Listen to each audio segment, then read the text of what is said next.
How to add your YouTube account channel to your profile on Roblox PC. Hello guys, so all what you have to do is simple. Go to Roblox, this is the home page.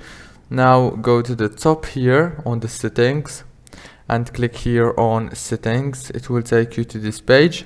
Now all what you have to do is just scroll down until you find social networks, and here you will find YouTube, and paste your YouTube channel URL here and click save.